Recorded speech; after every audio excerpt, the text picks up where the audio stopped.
क्या पहले test tube baby थे द्रोणाचार्य? पांडवों और कौरवों को कौशल सिखाने वाले महान ब्राह्मण गुरु द्रोणाचार्य की लाइफ हिस्ट्री बेहद रहस्यों और रोमांचों से भरी है। गुरु द्रोण महाभारत के बड़े योद्धाओं में से एक हैं। उनका जीवन देखें तो एक पहेली की तरह नजर आता है। इतने ज्ञानी होने के बाद भी उनका कौरवों का साथ देना और धर्म के खिलाफ युद्ध लड़ना, अपने बेटे के मोह में इतना अंधा हो जाना कि पूरा सच सुने बिना ही अस्त्र शस्त्र त्याग देना जैसी घटनाएं एक अलग छवि वाले द्रोणाचार्य को दिखाती हैं। लेकिन गुरु द्रोण ने जो किया उसके पीछे भी कुछ कारण थे। न कारणों पर नहीं बल्कि द्रोणाचार्य के जन्म पर बात होगी। जिस महान गुरु की शिक्षा ने अर्जुन को महान धनुर्धर बनाया वो आखिर इस दुनिया में आया कैसे? आदि पर्व में गुरु द्रोणाचार्य के जन्म के बारे में बताया गया है। महाभारत के आदि पर्व की एक कथा के अनुसार एक समय गंगाद्वार नामक स्थान पर महर्षि भारद्वाज रहा करते थे। इन्हीं महर्षि भारद्वाज के वीर्य से उत्पन्न हुए थे गुरु द्रोण। वर्णन मिलता है कि एक बार महर्षि भारद्वाज गंगा में स्नान करने गए और वहां एक अप्सरा जिसका नाम घृताची था, उसे देखकर वो उस पर मोहित हो गए। इस अप्सरा को देखकर ऋषि भारद्वाज के शरीर से उनका वीर्य निकल गया। ये देखकर उन्होंने अपने वीर्य को द्रोण नामक एक बर्तन में एकत्रित कर लिया। कहा जाता है कि इसी वीर्य से द्रोणाचार्य का जन्म हुआ।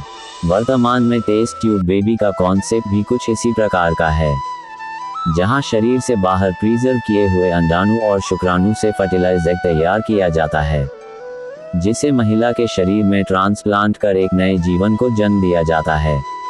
द्रोणाचार्य देवताओं के गुरु बृहस्पति के अंशावतार थे। ये महर्षि भरद्वाज के बेटे थे। इनकी पत्नी का नाम कृपि और बेटे का नाम अश्वत्थामा था। द्रोणाचार्य ने ही कौरवों और पांडवों को युद्ध विद्या सिखाई थी। जातिगत भेदभाव द्रोणाचार्य ने कर्ण को शिक्षा नहीं दी क्योंकि उनका मानना था कि केवल क्षत्रिय ही शस्त्र विद्या सीखने के योग्य हैं। एकलव्य को शिक्षा से वंचित करना द्रोणाचार्य ने एकलव्य को शिक्षा देने से मना कर दिया था। एकलव्य ने अपने गुरु का कहना नहीं माना और गुरु की विद्या की चोरी करने लगा।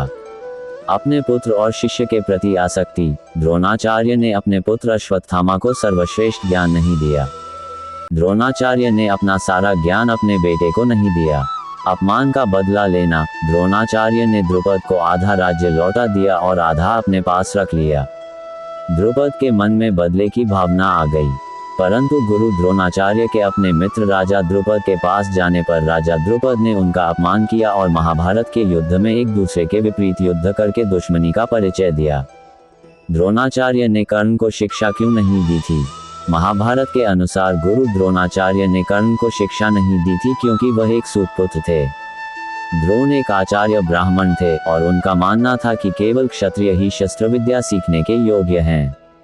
कर्ण एक सूत पुत्र थे जो एक निम्न जाति के व्यक्ति थे। दुर्योधन किसका अवतार था? महाभारत युद्ध के पीछे की सबसे बड़ी वजह दुर्योधन को माना जाता है। वह हस्तिनापुर के राजा धृतराष्ट्र का ज्येष्ठ पुत्र था। उसकी मां गांधारी थी जिन्होंने 100 पुत्रों को जन्म दिया था। दुर्योधन कलयुग का अंशावतार था। द्रोणाचार्य को क्या वरदान था? द्रोणाचार्य का विवाह कृपाचार्य की बहन कृपि से हुआ था। विवाह के बाद द्रोणाचार्य और कृपि ने शिव जी को प्रसन्न करने के लिए तप किया था। इनकी तपस्या से शिव जी प्रसन्न होकर प्रकट हुए। शिव जी ने इन्हें पुत्र का वरदान दिया था। कृष्ण ने द्रोणाचार्य की कोई गलती नहीं बताई, बल्कि उन्होंने द्रोणाचार्य से निपटने के लिए चतुराई दिखाई। द्रोणाचार्य से निपटना आसान नहीं था, क्योंकि अगर उन्हें पता चलता कि उनका बेटा अश्वत्थामा नहीं रहा तो वे अपने प्राण त्याग देते। इसलिए कृष्ण ने भीम से अश्वत्थामा नाम के हाथी को मारने के लिए कहा और युधिष्ठिर से घोषणा करने के लिए कहा कि अश्वत्थामा मर गया है। धृष्टद्युम्न ने द्रोणाचार्य को क्यों मारा था? महाभारत के युद्ध में राजा द्रुपद के बेटे धृष्टद्युम्न ने कौरवों और पांडवों के गुरु द्रोणाचार्य का सिर धड़ से अलग कर दिया। इस तरह धृष्टद्युम्न ने अपने पिता के अपमान का बदला ले लिया। द्रोणाचार्य का शत्रु कौन था? परंतु गुरु द्रोणाचार्य के अपने मित्र राजा द्रुपद के पास जाने पर राजा द्रुपद ने उनका अपमान किया और महाभारत के युद्ध में एक दूसरे के विपरीत युद्ध करके दुश्मनी का परिचय दिया। द्रुपद को द्रोण से नफरत क्यों थी? किंवदंती के अनुसार द्रुपद ने एक बार अपने बचपन के दोस्त द्रोण को उनकी खराब वित्तीय स्थिति के कारण अपमानित किया और इससे उनके बीच नफरत पैदा हो गई। द्रोण तब पांडव भाइयों के गुरु बन गए और उन्होंने द्रुपद को हराकर बंदी बना लिया। भगवान श्री कृष्ण ने द्रोणाचार्य को नहीं बचाया था।